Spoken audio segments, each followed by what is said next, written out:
Bismillahirrahmanirrahim. Assalamualaikum warahmatullahi wabarakatuh. Pada menjunjung titah perkenan ke bawah Duli Yang Maha Mulia Paduka Seri Baginda Sultan dan Yang di-Pertuan Negara Brunei Darussalam, Majlis Ugama Islam Brunei memaklumkan bahawa ke bawah Duli Yang Maha Mulia telah berkenan melantik 3 orang menjadi ahli Majlis Ugama Islam Brunei, iaitu Yang Berhormat Pehin Orang Kaya Laila Setia Datuk Seri Setia Haji Awang Abdul Rahman bin Haji Ibrahim, Yang Berhormat Pehin Orang Kaya Johan Pahlawan Datuk Seri Setia Haji Awang Adnan bin Begawan Pehin Siraja Khatib Datuk Seri Setia Haji Muhammad Yusof, dan Yang Berhormat Pehin Orang Kaya Indra Pahlawan Datuk Seri Setia Haji Awang Suyoy bin Haji Osman. Lantikan tersebut bermula pada 17 hari bulan April 2023 bagi tempoh 3 tahun mengikut tempoh lantikan ahli-ahli Majlis Ugama Islam Brunei yang ada pada masa ini. Bagi mendapatkan ganjaran berlipat ganda daripada Allah Subhanahu Wa Taala di bulan Ramadan ini, Kementerian Hal Ehwal Ugama menyerahkan derma kepada 44 anak yatim warga Kementerian Hal Ehwal Ugama. Majlis berlangsung di Kementerian Hal Ehwal Ugama. Terdahulu diadakan bacaan tahlil dan doa arwah. Derma diserahkan oleh Yang Berhormat Pehin Udana Khatib Datuk Paduka Seri Setia Ustaz Haji Awang Badarudin bin Pengarah Datuk Paduka Haji Awang Osman, Menteri Hal Ehwal Ugama. Majlis bertujuan membantu anak yatim membeli barang keperluan di samping menanamkan nilai-nilai murni dalam kalangan warga kerja Kementerian Hal Ehwal Ugama melalui kerja-kerja amal dan amalan bersedekah.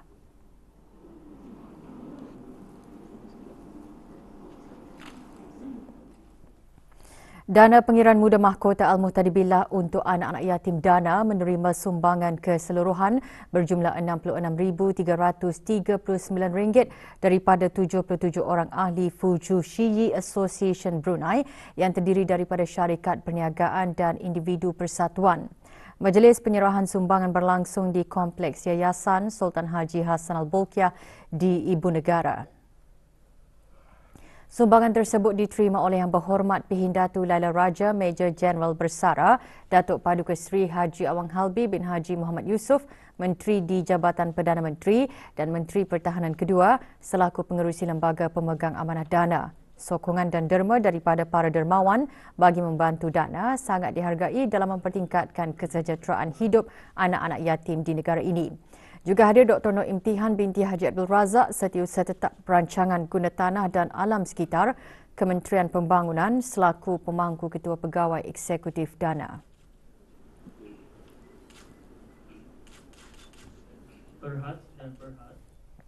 Jabatan Perdana Menteri dan jabatan-jabatan di bawahnya mengadakan majlis khatam Al-Quran dan penyampaian sumbangan wakaf sempena penutupan Majlis Tadarus Al-Quran di bulan Ramadan.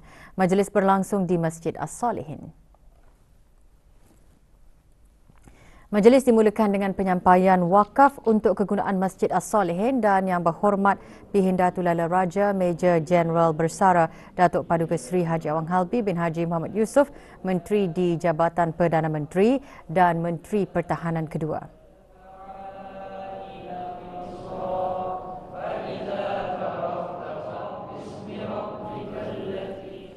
Majlis diteruskan dengan majlis khatam Al-Quran dan diselajurkan dengan doa tahlil, zikir dan doa selamat.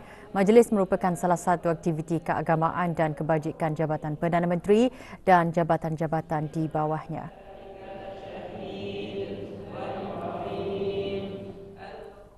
Pantai Jerudong Specialist Centre PJSC meraihkan minggu akhir bulan Ramadan dengan melancarkan ibadah Friendly Hospital IFH. Majlis berlangsung lewat petang kemarin di Masjid Al-Amirah Al-Hajah Mariam, Jerudong. Pelancarannya disempurnakan oleh Yang Berhormat Datuk Seri Setia Dr. Awang Haji Muhammad Isham bin Haji Jaafar, Menteri Kesihatan yang juga pengerusi Lembaga Pengarah PJSC.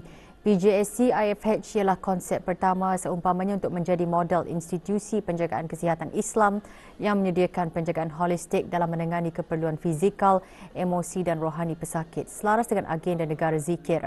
Majlis diselajurkan dengan penyampaian sijil kepada peserta program Semarak Ramadan. Terdahulu diadakan bacaan surah Yasin, tahlil dan doa arwah serta penyerahan sumbangan kepada 36 anak yatim.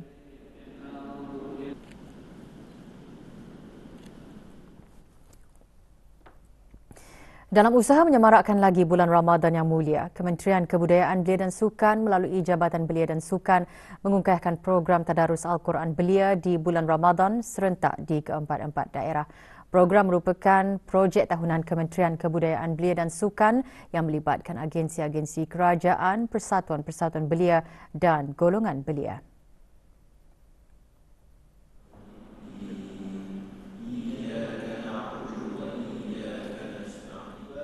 Di daerah Brunei dan Muara, program Tadarus diadakan di Masjid Kampung Pintu Malim. Hadir yang berhormat Datuk Seri Setia Awang Haji Nazmi bin Haji Muhammad, Menteri Kebudayaan Belia dan Sukan. Memulakan majlis bacaan Al-Fatihah, seterusnya bacaan surah-surah khatam dan tahlil.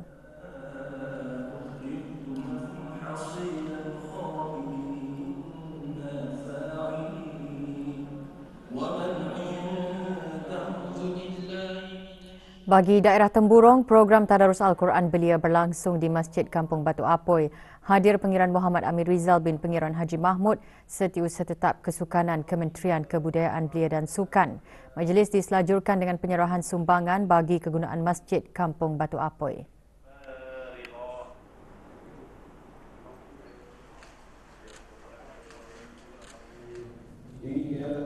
Di daerah Tutong pula, program diadakan di Masjid Kampung Sinaut. Hadir Pengiran Haji Rosli bin Pengiran Haji Halus, Pemangku Pengetua Pusat Sejarah. Masjid Kampung Sinaut juga menerima sumbangan bagi kegunaan masjid.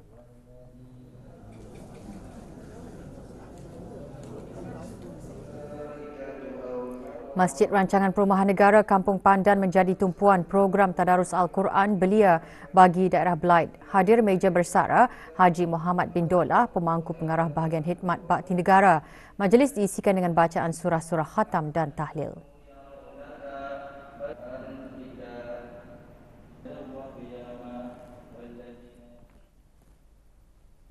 Penaiktarafan aplikasi MOH Cares 2.0 adalah salah satu usaha berterusan Kementerian Kesihatan dalam memastikan setiap perkhidmatan yang diberikan sentiasa mengutamakan pelanggan. Perkara tersebut dikongsikan semasa majlis pelancaran aplikasi MOH Cares 2.0 di Hospital Raja Isteri Pengiran Anak Saleha. Dr. Ang Swee Hui, Pemangku Setiausaha Tetap Kementerian Kesihatan menjelaskan antara ciri dan kemaskini baharu aplikasi tersebut ialah pengguna boleh membuat pendaftaran akaun dan memberikan maklum balas tanpa mendaftar atau mengongsikan maklum balas menggunakan sistem penilaian bagi setiap perkhidmatan yang tersenarai. Penaiktarafan aplikasi MOH Cares ini juga akan membolehkan Kementerian Kesihatan memantau dengan lebih strategik tahap kepuasan hati pelanggan dan mengenal pasti isu-isu yang kerap diketengahkan oleh orang ramai. Majlis diteruskan dengan live demo penggunaan aplikasi MOH Cares 2.0.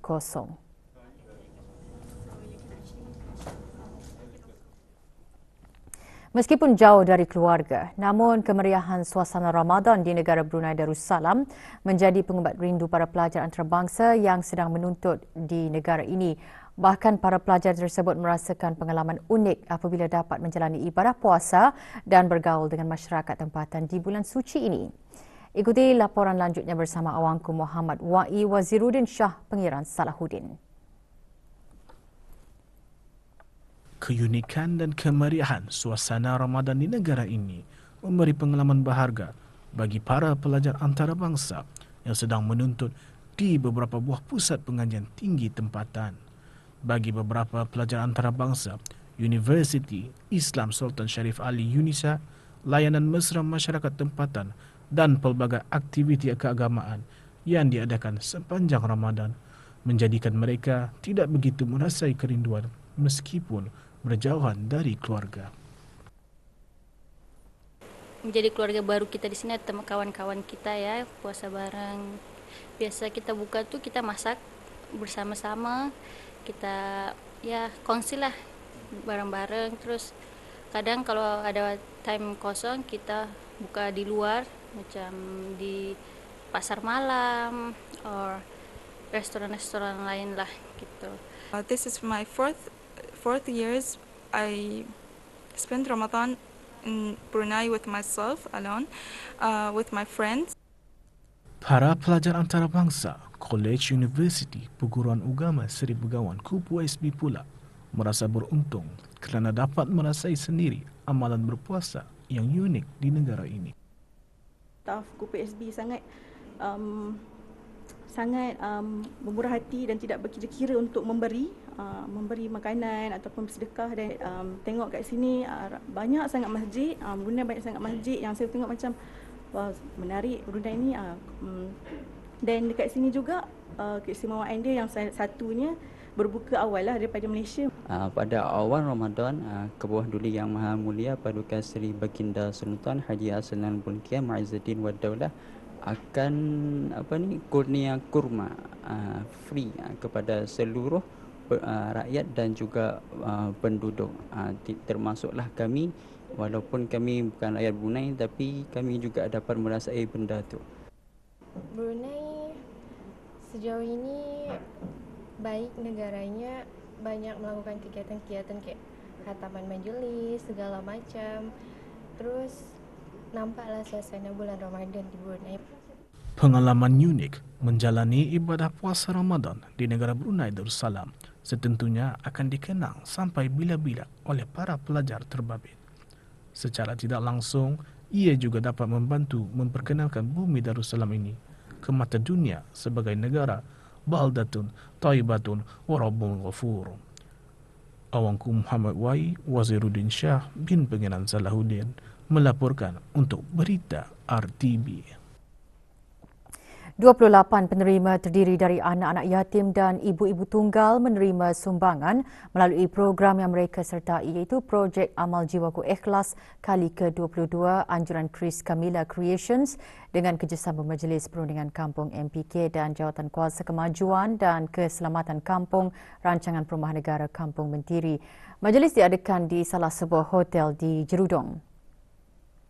Sumbangan disampaikan oleh Yang Berhormat Awang Lawi bin Haji Lamat Ahli Majlis Mesyuarat Negara.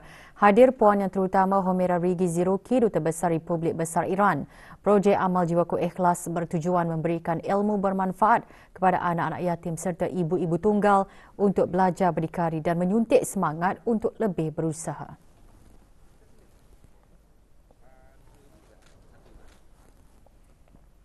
Radio Televisyen Brunei RTB dan syarikat Suasana Mentari Engineering Services Sdn Bhd SME petang kemarin menganjurkan majlis berbuka puasa bagi golongan-golongan yang tertentu. Majlis diadakan di salah sebuah hotel di daerah Belait.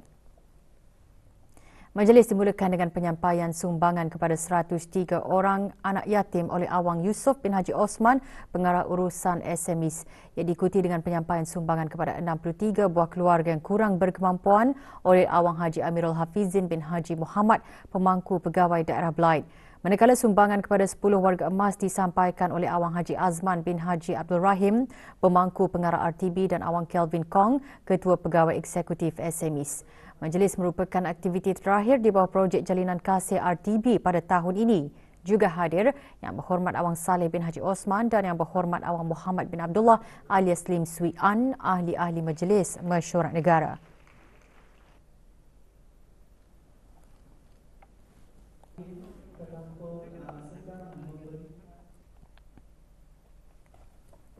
...67 orang anak yatim menerima sumbangan daripada pekerti pada majlis berbuka puasa bersama anak-anak yatim pasukan polis di Raja Brunei. Majlis berlangsung di restoran Tarindak di Seni di Ibu Negara. Hadir Pengiran Datin Haja Zawiyah binti Pengiran Haji Sulaiman, isteri Pesuruhjaya Polis, pasukan polis di Raja Brunei selaku yang dipertua Perkumpulan Kebajikan Isteri dan Keluarga Polis Pekerti. Sumbangan berupa hamper dan derma diharap akan dapat membantu anak-anak yatim mendapatkan barang keperluan di samping mengeratkan hubungan silaturahim antara ahli-ahli pekerti dan anak-anak yatim, terutama di bulan Ramadan yang penuh dengan keberkatan.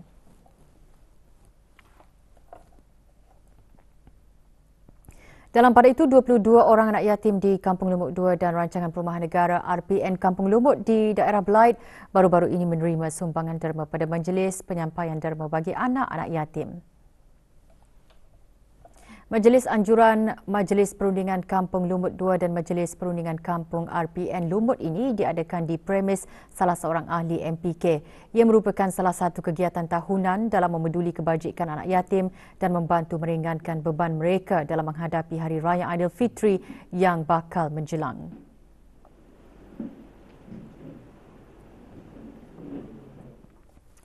Majlis Perundingan Kampung dan Takmir Masjid Kampung Junjungan mengadakan majlis membaca surah Yasin dan tahlil khusus bagi almarhum Sultan Haji Umar Ali Saifuddin Saadul Khariwaddin, almarhumah Duli Raja Isteri Pengiran Anak Damit dan almarhum Dulian Teramat Mulia Paduka Seri Pengiran Muda Haji Abdul Azim. Majlis tahlil berlangsung di Kubah Makam Diraja. Antara menyertainya Yang Berhormat Awan Zainul bin Haji Muhammad, Ahli Majlis Mesyuarat Negara. Majlis bertujuan menyemarakkan lagi bulan Ramadan dan memperoleh ganjaran pahala berlipat ganda serta keberkatan dari Allah Subhanahu Wa Taala.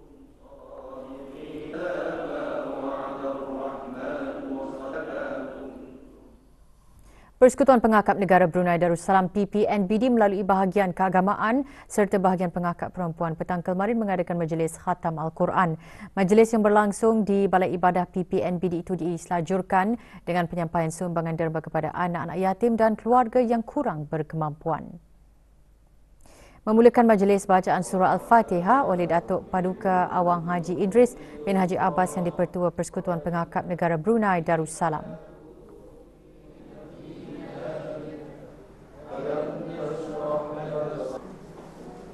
Sementara itu, 18 orang anak yatim daripada ahli-ahli pengakap menerima sumbangan pada majlis ini.